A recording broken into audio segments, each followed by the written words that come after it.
A colheita do milho segundo a safra no Brasil está atrasada em relação à média histórica para o período, levemente atrasada. Até o momento, pouco mais, ou melhor, até o momento, os trabalhos de campo foram concluídos em pouco mais da metade da área semeada, de acordo com a consultoria Safras e Mercado. A colheita de milho no Brasil atingiu 51,6% da área até a última sexta-feira, um leve atraso em relação à média histórica e abaixo dos 74% do último ano. Os trabalhos no Paraná chegaram a 23,5%, ritmo mais lento que a média de 46%. São Paulo atingiu 10,2% da área contra 38,2% na média histórica. A colheita mais lenta também é registrada em Mato Grosso do Sul, onde chegou a 28,8% da área, ante 40,2% na média. Goiás colheu 42,6%, diante de uma média de 48,2%. Minas Gerais alcançou 12%, ante a média de 24,2%. Já em Mato Grosso, os trabalhos chegaram a 81,7%. O estado é o único com ritmo de colheita acima da média dos últimos 5 anos, que é de 66,2%. Vamos à análise do mercado e das condições da colheita do milho no Brasil com Paulo Molinari, analista da Safras e Mercado. Paulo, muito boa tarde. A gente acabou de observar os dados reportados pela Safras que apontam um leve atraso na colheita em relação à média histórica, mas até bastante significativo em relação ao mesmo período do ano passado, não é? Qual é o cenário, a fotografia da segunda safra de milho no Brasil hoje? Seja bem-vindo. Boa tarde, Kelly. Boa tarde a todos. Bem, em primeiro lugar, nós precisamos entender que o ano passado foi um ano especial, né? Nós conseguimos plantar uma safrinha muito cedo, colher uma safrinha muito cedo, e podemos dizer que o anormal foi 2019. Este ano nós plantamos uma safrinha dentro da época tradicional, fevereiro e março, e, portanto, as colheitas são mais tardias, né? O Mato Grosso, como sempre, na frente, está aí já indo para a fase final da colheita, mas Paraná, Mato Grosso do Sul, São Paulo, Goiás está avançando bem agora, né? Minas Gerais apenas começando. Então, esse atraso teórico, né, na verdade, vamos dizer que nós voltamos à época tradicional de colheita, que é julho, agosto, na safrinha brasileira, né? E é isso que tem sinalizado os dados, né? Algumas regiões aí com atraso muito grande, mas o Mato Grosso puxando o número de colheitas. Muito bem, de qualquer forma, colheita é a entrada do produto no mercado e tradicionalmente tende a impactar o mercado para baixo, ou seja, maior oferta, menor preço. No entanto, não é o que a gente observa neste ano de 2020. A Safras e Mercado apontou negócios entre R$ 50 e R$ 52 nos portos, o que é um dos preços mais altos da história, não é, Molinari? Sim, nós temos aí uma situação que é o câmbio, né? Assim como o mesmo câmbio que está ajudando os preços da soja, também está ajustando os preços do milho, e esse atraso de colheita da safrinha, essa lentidão da entrada nessas regiões mais próximas aos portos, tem provocado aí prêmios altos em Paranaguá e Santos, e ajudado os preços de mercado interno também, né? Então, esse patamar de 50 a 52 é um patamar recorde para uma colheita de safrinha, né?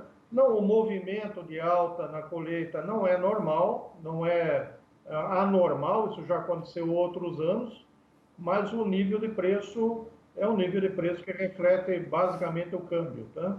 Muito bem, então nós temos patamar de preço recorde em plena entrada da safrinha de milho. Esses R$ 52 são pagos hoje ou é para entrega do grão lá mais para frente? Não, esses negócios têm ocorrido para as entregas aí entre agosto e outubro, e os pagamentos dependem de cada trading, né? Em geral, têm sido pagamentos para setembro na maior parte dos casos. A tendência do mercado de milho no Brasil é de continuidade desse patamar de preço recorde, mesmo em plena colheita? Bem, veja, nós temos aí um bom fluxo de embarques na exportação, julho, agosto e setembro, que tradicionalmente isso ocorre naturalmente, né, por causa da entrada da safrinha. Porém, nós temos aí também um produtor muito reticente em venda, escalonando bem a comercialização, isso vai sustentando o preço. A minha preocupação particular apenas é que essa retenção exagerada possa provocar aí uma contenção do volume de exportações e aí nós passaríamos com mais milho para o ano que vem nos estoques brasileiros. O que você chama de contenção exagerada? Gostaria de ter mais detalhes nesse sentido e também saber de você quanto de fato nós temos de milho disponível para comercializar, até porque muita gente já antecipou essa venda, né?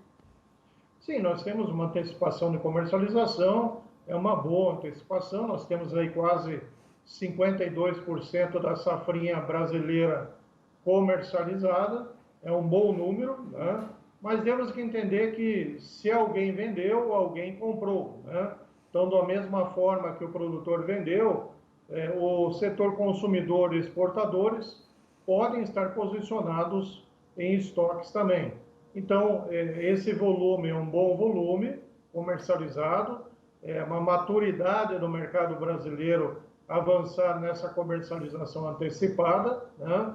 Mas temos que entender que, independente de quanto o produtor vendeu ou deixou de vender, a chave para o mercado interno é o volume de exportações do ano.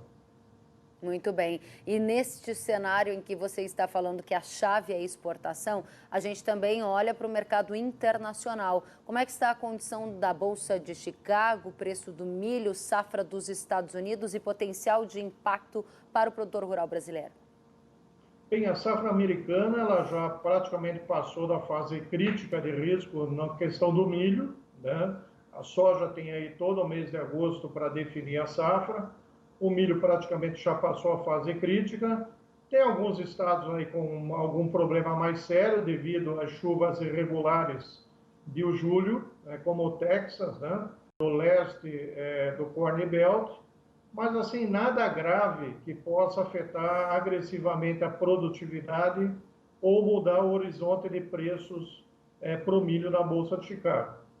O que está ocorrendo agora, o que pode ocorrer, é uma inversão aí dos fundos, procurando aí mercado de commodities como oportunidades, porque estão muito baixos, e gerar aí algum movimento de alta na Bolsa de Chicago. Nesse patamar de 3,20 a 3,40 por bushel, é uma oscilação normal para a Bolsa de Chicago daqui para frente. Muito bem. Agora, para encerrar, a gente observa o mercado de soja também e vê uma grande disputa pela soja no mercado doméstico, né, por parte das indústrias que aqui estão no Brasil. Você acredita que isso vai acontecer para o milho também? Quem precisa consumir milho vai precisar disputar muito esse grão de agora em diante? Qual é o cenário?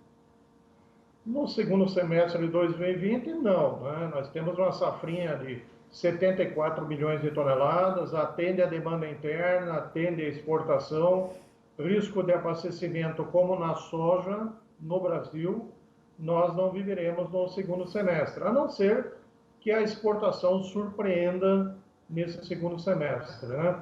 A maior preocupação do milho é realmente o primeiro semestre de 2021. Que pode entrar com um dos menores estoques de passagem em quanto tempo? Não, a nossa previsão agora é um estoque de passagem de 8,4 milhões de toneladas, é um estoque um pouco inferior às 9 milhões de toneladas do ano passado, né? Mas é um estoque tecnicamente baixo para evitar uma alta de preços no primeiro semestre de 2021. Muito claro. Paulo Molinari, obrigada por abrir a semana trazendo aí as principais notícias e análises do mercado do grão. Volte sempre e boa segunda. Obrigado, boa semana. Um abraço. Até a próxima. Abraço para você também.